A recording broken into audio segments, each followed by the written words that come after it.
बांस का ढाबा। सुंदरपुर गांव में एक लकड़हारा जिसका नाम राजू था। वो अपनी पत्नी नैना के साथ रहा करता था। वो दिन भर मेहनत करके ढेर सारा बांस काटा करता था और काटे हुए बांस को बाजार में बेचा करता था और कटी बांस को ही बेचकर वो अपना घर चलाता था। एक दिन जब वो बांस काटने जा रहा होता है तब अपनी पत्नी नैना से कहता है, नैना, ओ नैना, तुम भी ना कभी कभी मेरी बात ही नहीं सुनती हो। मैं तुम्हें कब से आवाज लगा रहा हूँ, जरा मेरी कुल्हाड़ी ला कर दो, मुझे बांस काटने जंगल जाना है। ओहो, इतना चिल्ला क्यों रहे हो? अभी आई, जरा ठहरो, ये लो तुम्हारी कुल्हाड़ी। भगवान जाने ये चिल्लाना कब बंद करेंगे। मैं जंगल जा रहा हूँ, ये जो बांस बची है उसे तुम अच्छे से रख दो और जब मैं बांस काट कर लाऊंगा तो एक साथ मिलाकर बाजार में बेच दूंगा। और राजू इतना बोलकर बांस काटने जंगल चला जाता है। जंगल जाकर राजू ढेर सारा बांस काटकर इकट्ठा कर लेता है। चलो, बाजार में बेचने के लिए इतना बांस तो काफी है और घर पर भी मैंने थोड़ी सी बांस रखी हुई है, उसे मिलाकर मैं बाजार में बेच दूंगा। अब घर चलता हूँ, शाम होने को है, आखिर बाजार भी तो जाना है।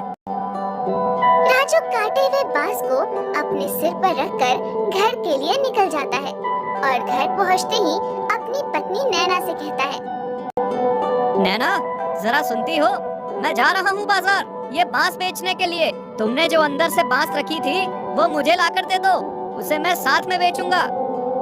हाँ जी, ये लो, और एक भी बांस नहीं बचनी चाहिए, सारे के सारे बेच कर ही आना। राजू बाजार चला जाता है, जहाँ राजू अपने सारे कटे हुए बांसों को बेचकर घर लौट जाता है और अपनी पत्नी नैना से कहता है, नैना, जरा जल्दी खाना लगा दो, मैं सुबह से काम करते करते थक गया हूँ। हाँ जी, अभी लगाती हूँ, आप हाथ मुंह धो लो। इसी तरह राजू हर दिन बांस काटकर बाजार में बेचा करता था। एक दिन उसकी पत्नी ने राजू से कहा, अजी सुनते हो, आज मैं भी आपके साथ बांस काटने के लिए जाऊंगी, ऐसे आपकी मदद भी हो जाएगी।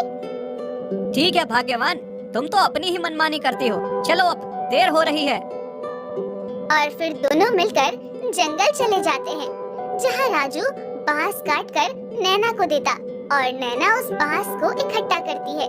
बांस काटते हुए नैना और राजू को घर आने में देर हो जाती है। बहुत सारे बांस काट लिया हूँ, अब घर चलता हूँ। हाँ, तुम बिल्कुल सही कह रहे हो, अब हमें चलना चाहिए। राजू और नैना अपने कटे बांसों को सिर पर उठाकर घर लौट रहे होते हैं। वैसे ही राजू को रास्ते में भूख लग जाती है और राजू नैना से कहता है, ओहो नैना, मुझे तो बहुत जोरों की भूख लगी है। ओहो, आज तो मैं भी घर पर नहीं थी, आज तो मैंने खाना ही नहीं बनाया। कोई बात नहीं, मैं गांव में ढाबे में खा लूंगा। फिर राजू और नैना दोनों गांव के ढाबे में जाकर खाना खाते हैं, जहां नैना को वो ढाबा देखकर एक तरकीब सूझती है और अपने पति से कहती है, अजी सुनते हो, मेरे पास एक तरकीब है, क्यों ना हम दोनों मिलकर कुछ ऐसा ही ढाबा खोल दें जो बांस की बनी हो। हम दोनों मिलकर एक बांस का ढाबा बनाएंगे और उस ढाबे में मैं स्वादिष्ट खाना बनाकर बेचूंगी। तुम्हें तो पता ही है कि मैं बहुत ही अच्छा खाना बनाना जानती हूँ। हाँ, तुम बिल्कुल सही कह रही हो। इस ढाबे के पास एक जगह है, हम दोनों मिलकर उस जगह में एक बांस का ढाबा खोलेंगे। नैना की बात सुनकर राजू अगले दिन अपनी कटी हुई बांस से एक नया ढाबा खोल लेता है। फिर उसकी पत्नी उस ढाबे में स्वादिष्ट खाना बनाना शुरू करती है।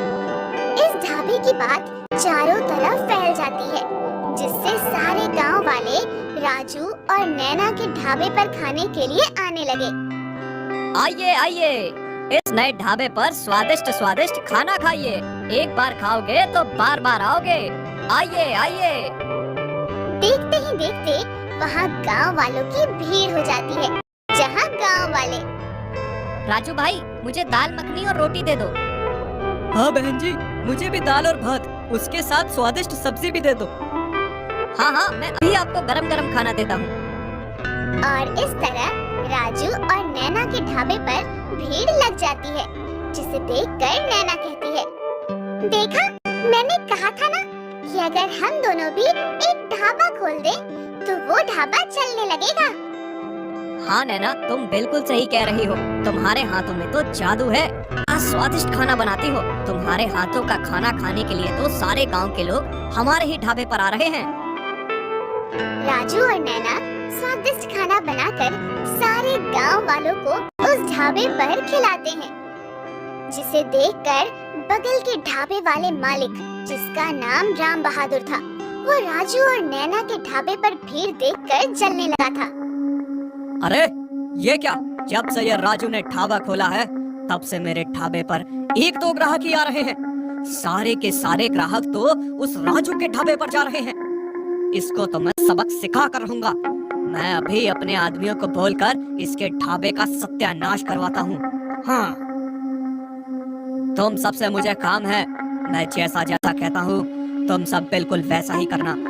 रात होते ही ये राजू के ढाबे को जलाकर राख कर देना, तब इसे पता चलेगा मेरे बगल में ढाबा खोलने का नतीजा क्या होता है।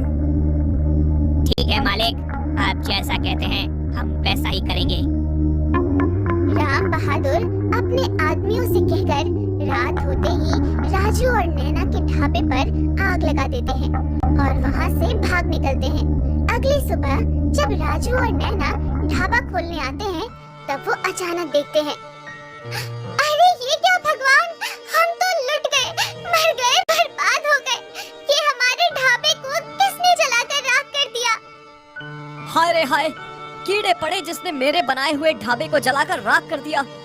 भगवान उसका कभी भला नहीं करे। अब हम क्या करेंगे? हमारा ढाबा तो जलकर राख हो गया है। रो मत नैना, मैं कुछ सोचता हूँ। और फिर वो दोनों मायूस होकर आगे की सोचते हैं, जहाँ राजू को उसके दिमाग में एक तरकीब सूझती है और नैना को अपनी तरकीब कहता है। नैना, मायूस मत हो, मैंने कुछ सोचा है।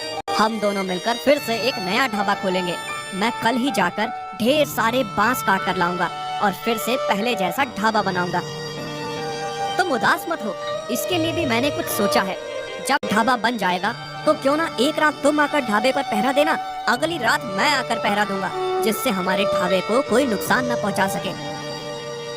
और इस तरह राजू अपनी पत्नी को पहरा देने के लिए कहता है और अगली सुबह राजू ढेर सारे बांस काटकर फिर से दोबारा मेहनत करके एक बांस का ढाबा बना लेते हैं और फिर पहले जैसे ही नैना उस ढाबे पर अपने हाथ से बने स्वादिष्ट खाना बनाना शुरू करती है।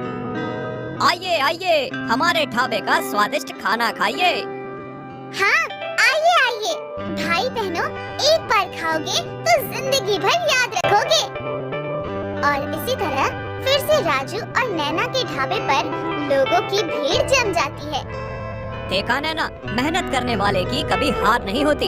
अगर हम उसी तरह रोते रह जाते तो आज हम दोनों फिर से ये ढाबा नहीं खोल पाते। हाँ जी, तुम बिल्कुल ही सही कह रहे हो। आज बहुत खुश हूँ।